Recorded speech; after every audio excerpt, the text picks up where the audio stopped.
Hello friends, welcome to civil success point. आज हम एक इम्पॉर्टेंट टॉपिक करेंगे हिंदी का, जिससे एक क्वेश्चन हमेशा बनता ही है। अगर आपने इस टॉपिक को अच्छे से समझ लिया तो आपका एक नंबर जो है कंफर्म हो जाएगा हर एग्ज़ाम में। तो चलिए टॉपिक को शुरू करते हैं।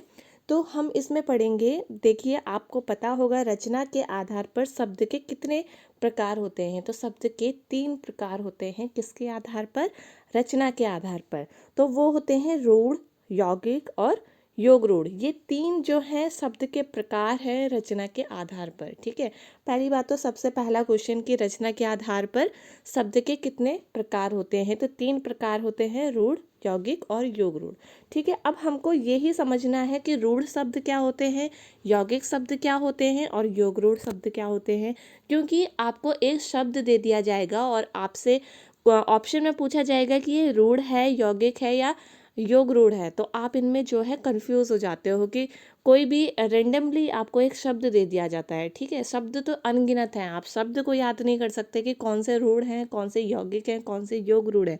तो आपको इसको समझना है कि कौन से शब्द यौगिक होंगे, कौन से योग रूढ़ होंगे, कौन से रूढ़ होंगे। तो चलिए समझते हैं।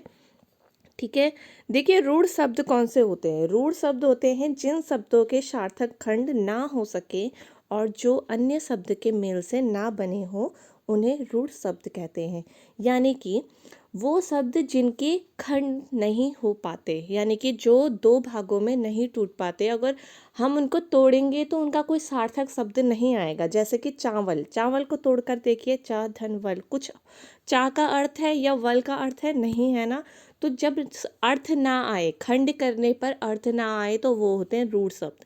तो रूढ़ शब्द बहुत इजी है, ये सबके सही हो जाते हैं कि जिसके खंड ना हो सके और जिनका खंड करने पर कोई सार्थक शब्द ना आए, वो क्या होते हैं? रूढ़ शब्द। तो इसके आप उदाहरण देख सकते हैं, दिन। ठीक है, दिन को तोड़ करके देखिए, कोई भी सार्थक शब्द नहीं आएगा। घर को तोड़ के देखिए, कोई भी सार्थक शब्द नहीं आएगा। मुंह, घोड़ा, ऐसे ही कहीं अनगिनत शब्द जो है रूढ़ शब्द होते हैं जिनके खंड करने पर कोई सार्थक शब्द नहीं बनता। ठीक है, तो ये तो बात हो गई रूढ़ शब्द की। अब आते हैं यौगिक और योग रूढ़ में। ठीक है, यौगिक शब्द क्या होते हैं? देखिए, यौगिक मतलब होता है मेल, यानी कि 2 या 2 शब्दों के मेल से बना हुआ शब्द यौगिक है। ठीक है, पर अब देखिए योग, देखिए योग का मतलब ही होता है ऐड करना। ठीक है, तो यौगिक मतलब मेल से बना हुआ, पर वहीं योग रूढ़ भी तो वही होता है कि 2 या 2 शब्दों के मेल से बना हुआ। ठीक है, बस गलती यही होती है कि कोई शब्द दे दिया जाता है और आप पहचान नहीं पाते कि ये यौगिक है या योग रूढ़ है। तो इन्हीं में ही अच्छे से डिफरेंस समझना है कि कौन से शब्द यौगिक होंगे और कौन से योग रूढ़ होंगे। तो ध्यान से समझिए, जो शब्द 2 या 2 से अधिक शब्दों से मिलकर बनता है उसे यौगिक शब्द कहते हैं। जैसे विज्ञान, वि धन ज्ञान। ठीक है, और राजपुत्र यानी कि राजा का पुत्र, है ना। राज और पुत्र, आप इसको 2 खंडों में तोड़ सकते हैं। ठीक है, तो इसका भी सार्थक, दोनों ही जो शब्द हैं वो सार्थक हैं। ठीक है, वैसे सामाजिक, विद्यालय, विद्याधन, आलय, ठीक है, आदि। तो आपको इससे क्या पता चला? आपको पता चल रहा होगा कि इसमें देखिए वी जो है उपसर्ग है, इसमें राजपुत्र ये समास है। ठीक है, सामाजिक, इसमें इक जो है प्रत्यय है। ठीक है, समाज में इक प्रत्यय है। ठीक है, विद्याधन आलय, आपको पता होगा ये संधि है। ठीक है, विद्याधन आलय, विद्यालय। ठीक है, तो आपको क्या पता चला इनसे कि कोई भी शब्द जो संधि हो, उपसर्ग हो, प्रत्यय हो और समास हो, उन सभी के उदाहरण यौगिक शब्द के उदाहरण होंगे, पर समास में बहुब्रीहि समास को छोड़कर। ठीक है, इस बात को ध्यान रखना कि बहुब्रीहि समास का उदाहरण यौगिक शब्द का उदाहरण नहीं होगा। ठीक है, अब बात करते हैं क्यों नहीं होगा। पहले आप इस चीज़ को नोट कर लीजिए। ठीक है, कोई भी उपसर्ग, प्रत्यय, संधि, समास बहुब्रीहि को छोड़कर सभी जो है यौगिक शब्द के उदाहरण होंगे। ठीक है, तो इतनी बात समझ में आई आपको।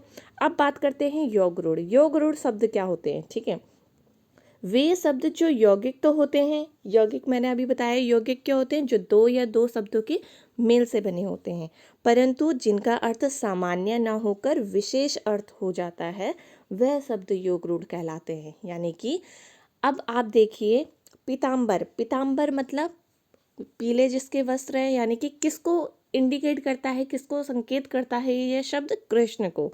ठीक है। जलज, जलज मतलब जल से जन्मा हुआ, यानी कि किसको इंडिकेट करता है? कमल को। ठीक है। लंबोदर, लंबा है उधर जिसका, यानी कि गणेश। ठीक है। नीलकंठ, नीलकंठ का मतलब नीला है कंठ जिसका, यानी कि शिव। चक्रपाणी, चक्र मतलब चक्र और पाणी मतलब हाथ। ठीक है। इसके खंड भी हो रहे हैं और अर्थ जो है एक सामान्य अर्थ ना होकर के एक विशेष अर्थ आ रहा है। चक्रपाणी यानी कि चक्र किसके हाथ में है? यानी कि विष्णु। चंद्रमौली, चंद्र जिसके सर पे है, यानी कि शिव। ठीक है। उसी प्रकार सुलोचना, सुलोचना यानी कि सुंदर है लोचन जिसके, नयन जिसके, किसको कहते हैं? नारी को। ठीक है। तो इसका मतलब जिसमें पूर्व पद और उत्तर पद, आपने समास पढ़ा होगा। पूर्व पद मतलब पहला वाला पद। ठीक है। जैसे कि नीलकंठ को देख लीजिए, इसमें जो पूर्व पद है वो नील है और उत्तर पद क्या है? कंठ है। ठीक है। तो पूर्व पद और कंठ जो उत्तर पद है वो जो है प्रधान ना हो करके एक तीसरा पद प्रधान होता है, वो कौन सा समास होता है? बहुब्रीहि समास होता है। ठीक है। तो यानी कि योग रूढ़ शब्द कौन से होंगे? जो बहुब्रीहि समास के उदाहरण होंगे वो योग रूढ़ शब्द के उदाहरण होंगे। अब आई आपको बात समझ में कि योग रूढ़ शब्द कौन से होंगे? जो बहुब्रीहि समास के सभी उदाहरण जो है योग रूढ़ शब्द के उदाहरण हैं। तो अब आपकी कभी भी अगर आपने इस टॉपिक को अच्छे से समझ लिया, जितना मैंने समझाया है कि यौगिक क्या होंगे, योग रूढ़ क्या होंगे, तो आपकी इन प्रश्न में कभी भी गलती नहीं होगी। यौगिक शब्द जो कि दो शब्दों के मेल से बने हैं और वो किसके उदाहरण होंगे? किसी उपसर्ग के, प्रत्यय के, संधि के और समास के, समास में बहुब्रीहि को छोड़कर। और योग रूढ़ शब्द कौन से होंगे? जो बहुब्रीहि समास के उदाहरण हैं वो सभी जो है योग रूढ़ शब्द के उदाहरण हैं। तो इतना छोटा सा टॉपिक है, अच्छे से समझना है। अब आपके कभी भी कोई भी क्वेश्चन इससे आएगा तो आपका जो क्वेश्चन है वो गलत नहीं होगा। ठीक है।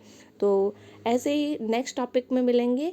अगर आपको वीडियो अच्छी लगी तो लाइक ज़रूर कर लेना और नए जो हैं वो चैनल को सब्सक्राइब ज़रूर कर लेना। आप नेक्स्ट वीडियो में मिलेंगे, तब तक अपना ध्यान रखिए। Bye bye, take care.